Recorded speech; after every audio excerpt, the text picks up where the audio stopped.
할렐루야, 오늘도 좋은 날입니다. 다니엘 12장 1절에서 3절 말씀 묵상입니다. 오늘은 생명책과 행위책이라는 제목으로 말씀을 나누도록 하겠습니다. 마태복음 24장에서 예수님의 제자들이 예수님께 묻습니다. 마지막 때에 어떤 징조가 있습니까?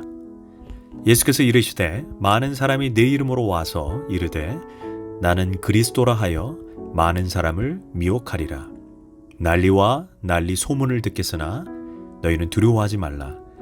이러한 일이 있어야 하되 아직 끝은 아니니라. 민족이 민족을, 나라가 나라를 대적하여 곳곳에 기근과 지진이 있으리니 너희가 내 이름 때문에 모든 민족에게 미움을 받으리라. 그때 많은 사람이 실족하게 되고 거짓 선지자가 많이 일어나 많은 사람을 미혹하겠고 불법이 성함으로 많은 사람의 사랑이 식어지리라. 우리는 예수님의 말씀을 통해 이 시대가 마지막 때의 징조와 비슷해 가고 있다는 것을 알 수 있습니다. 우리는 예언자적 안목을 가지고 이 시대가 마지막 때임을 감지할 수 있어야 합니다. 특별히 다니엘 12장은 마지막 때에 이루어질 일들에 대해서 우리에게 계시를 주고 있습니다. 1절은 이렇게 시작합니다. 그때 내 민족을 호위하는 큰 군주 미가엘이 일어날 것이요 또 환란이 있으리니 이는 개국 이래로 그때까지 없던 환란일 것이며 그때 내 백성 중 책에 기록된 모든 자가 구원을 받을 것이라. 하나님은 다니엘에게 이전에 경험하지 못한 큰 환란과 핍박을 예고하십니다. 그런데 하나님은 두 가지를 말씀해 주십니다. 큰 환란 가운데 하나님께서 당신의 선택받은 백성들을 미가엘 천사를 통해 지켜주신다는 것입니다. 그 의미는 우리가 핍박을 이겨낼 힘을 우리에게 허락해 주신다는 것입니다. 사실 우리가 우리의 신앙을 지켜내는 것 같으나 대제사장 되신 예수님이 하나님 보좌 우편에서 우리를 위해 중보하시기에 끝내는 우리가 믿음을 지키고 승리하게 되는 것입니다. 그런데 1절에 그때 내 백성 중 책에 기록된 모든 자가 구원을 받을 것이라 라고 말합니다. 여기서 말하고 있는 책은 어떤 책을 의미할까요? 요한계시록 20장에 그 책에 대해서 자세히 말해줍니다. 또 내가 크고 흰 보좌와 그 위에 앉으신 이를 보니 죽은 자들이 큰 자나 작은 자나 그 보좌 앞에 서 있는데 책들이 펴 있고 또 다른 책이 펴져 있으니 곧 생명책이라. 죽은 자들이 자기 행위에 따라 심판을 받고 사망과 음부도 볼못에 던져지니 이것이 둘째 사망 곧 볼못이라. 누구든지 생명책에 기록되지 못한 자는 볼못에 던져지더라. 여기에 이 부분을 우리가 잘 읽어보셨으면 알게 되지만 두 책이 등장합니다. 우리는 생명책에 대해서는 너무나 잘 알고 있습니다. 그러나 복수로 된 책들과 생명책이라고 말합니다. 그리고 그 책들에 기록된 자기 행위에 따라 심판을 받는다고 말합니다. 다시 말해 복수로 된 책들은 행위록, 행위책, 즉 우리가 이 땅을 살면서 어떻게 살아왔는가에 대해 일거수일투족이 전부 기록된 책들입니다. 우리가 사람의 눈을 속일 수 있으나 하나님의 심판대 앞에서 감추인 것이 없이 우리의 일거수일투족을 밝히 드러내는 책, 바로 행위록이 있다는 것입니다. 왜 행위록이 요한계시록에 등장할까요? 분명한 것은 구원은 반드시 믿음으로 받습니다. 그러나 그 믿음이 진짜인지 가짜인지는 반드시 행함으로 입증되어야 한다는 것입니다. 예수님은 말씀하셨습니다. 주여 주여 하는 자마다 다 천국에 들어갈 것이 아니요 다만 하늘에 계신 내 아버지 뜻대로 행하는 자라야 들어가리라. 그날에 많은 사람이 나더러 이르되 주여 주여 우리가 주의 이름으로 선지자 노릇을 하며 주의 이름으로 귀신을 쫓아내며 주의 이름으로 많은 권능을 행하지 아니하였나이까. 그때 내가 그들에게 밝히 말하되 내가 너희를 도무지 알지 못하니 불법을 행하는 자들아 내게서 떠나가라.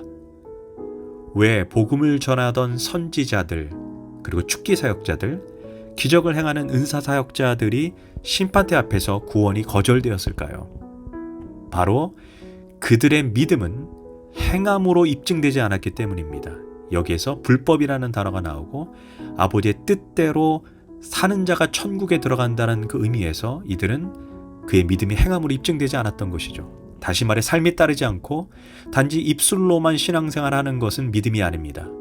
우리의 행동이 세상 사람들에게 그리스도의 향기, 그리스도의 편지가 되지 못한다면 그 믿음은 심각하게 고민해야 합니다. 예수님은 말합니다. 그러므로 나의 이 말을 듣고 행하는 자는 그 집을 반석 위에 지은 지혜로운 사람 같으니 비가 내리고 창수가 나고 바람이 불어 그 집에 부딪히되 무너지지 아니하리니 그러나 나의 이 말을 듣고 행하지 아니하는 자는 그 집을 모래 위에 지은 어리석은 사람 같으니 비가 내리고 창수가 나고 바람이 불어 그 집에 부딪힘에 무너져 그 무너짐이 심하니라. 말씀에 근거하여 말씀대로 살아가는 사람을 가리켜 반석 위에 지은 사람이라고 한다면 말씀은 알고 있지만 그대로 살아내지 못하는 사람은 바로 모래 위에 바로 지은 어리석은 사람, 어리석은 믿음이라고 그렇게 예수님 말씀해 주셨습니다. 저는 이 시대에 가장 잘못 이해하는 복음 중에 하나가 구원론이라고 생각합니다. 단지 영접 기도하고 교회 한번 발 담그었다고 구원을 선포하는 교회는 복음을 왜곡하는 교회입니다. 예수님은 구원받기가 얼마나 어려운지 끝까지 견디는 자가 구원을 받으리라 라고 했습니다. 바울 또한 너희는 두렵고 떨림으로 너희의 구원을 이루어 가라라고 말했습니다. 여기 진행형입니다. 과거에 잘했던 거 중요한 것이 아니고 미래에 잘할 것도 중요한 게 아니라 오늘 이 자리 이 시점에 하나님과 어떤 믿음의 관계를 맺고 있느냐 중요하다는 것입니다. 또한 바울은 또 이렇게 얘기했습니다. 내가 많은 사람들에게 복음을 전한 후에 도리어 버림을 받을까 두렵다. 이렇게 바울은 외쳤습니다. 예수님도 신랑을 기다리는 열 처녀 중에 여기서 신랑을 기다린다는 것은 신랑의 존재를 아는 성도들을 의미합니다. 그러나 그중 5 처녀는 혼인잔치에 참여하지만 5 처녀는 버림을 받습니다. 누가복음 13장에서 회개하지 않고 믿는 자들을 향해 너희가 회개하지 않으면 반드시 망하리라 라고 주님은 외쳤습니다. 또한 주님을 따르는 수많은 무리 앞에 한 제자가 예수님께 묻습니다.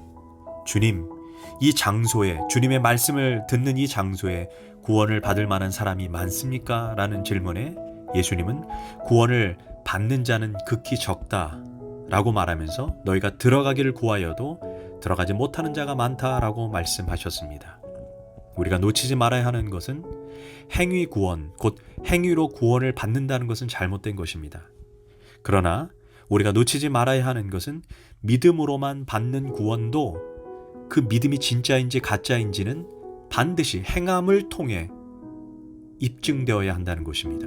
우리가 주여 주여 하면서 간음을 저지르고 주여 주여 하면서 불법을 저지르고 주변 사람들과 가족들에게 상처의 화살을 꼽고 악행을 저지른다면 어찌 그 믿음이 진짜라고 말할 수 있겠습니까?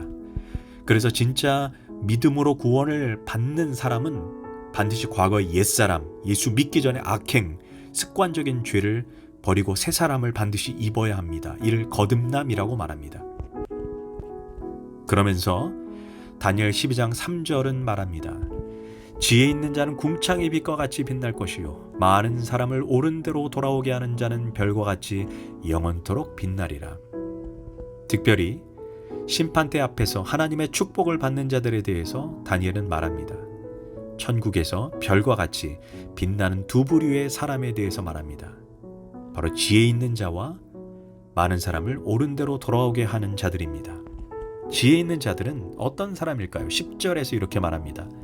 많은 사람이 연단을 받아 스스로 정결하게 하며 악한 사람은 악을 행하리니 악한 자는 아무것도 깨닫지 못하되 오직 지혜 있는 자는 깨달으리라. 즉 지혜로운 사람은 악을 깨닫고 즉 예수 믿기 전에 옛사람을 온전히 버려 자기 자신을 정결한 삶, 거룩한 삶을 사는 자를 의미합니다.